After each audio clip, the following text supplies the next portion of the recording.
welcome back to my channel. For today's video guys, ayan, punta muna tayo sa Bacala guys, kasi ako ay may bibilhin. Ayan, walang tao sa park guys, malamig kasi ngayon.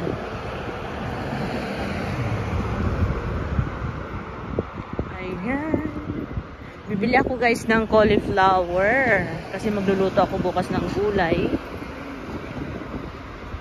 Okay na rin yan pag nag-Ramadan na guys, kasi nga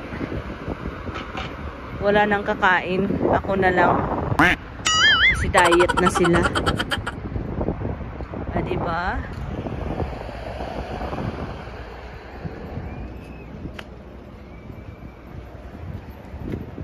Ayan, katatapos lang naman ng prayer guys, so okay na, bukas na yung tindahan.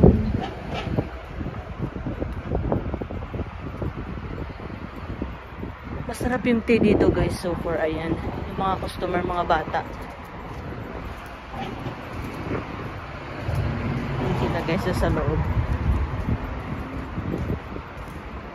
Yan, nagre-renovate sila ngayon dito. Dati ano yan dito guys, hardware.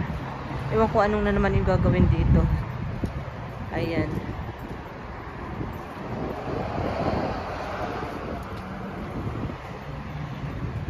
Diba? Maganda. Kasi walang laman. Ito na yung Bacala guys.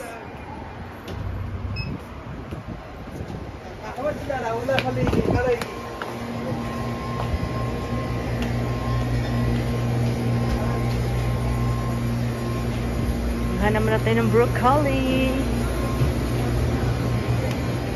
Ayan, nasa naman yung broccoli nila dito.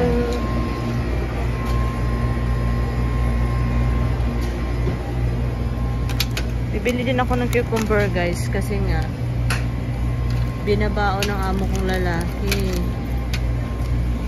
Kaso ang liliit. Ito na lang yan. 5 piso lang guys. Oh. Tapos ano pa ba daw? Cauliflower. Okay na to. 5 piso guys.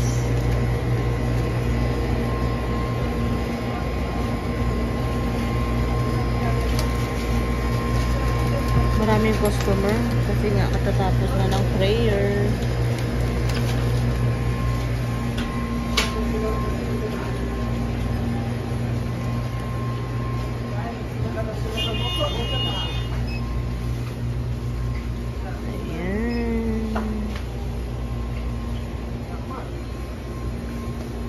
Pipila na sana ako kaso marami pang tao. Ayan, wala nang tao guys. Meron pa, nagbabayad. Ikot muna ako. Ano guys, ito masarap yan siya guys. Akala nyo guys miswa, hindi yan miswa guys. Pag nagluto sila dito, nilalagyan nila ng gatas. Ayan. Nung unang dating ko dito guys, akala ko miswa. Nung nagtaka ako nung si madam ang nagluto, sabi ko bakit nilagyan ng gatas yung miswa. Hindi pala miswa. May tawag sila dito eh. Nakalimutan ko lang. Hindi ko alam kung anong tawag dyan. Basta masarap.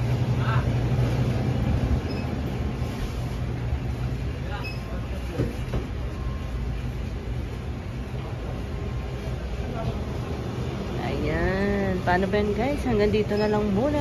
Please don't forget to subscribe my channel, like and comment. Thanks for watching. Bye!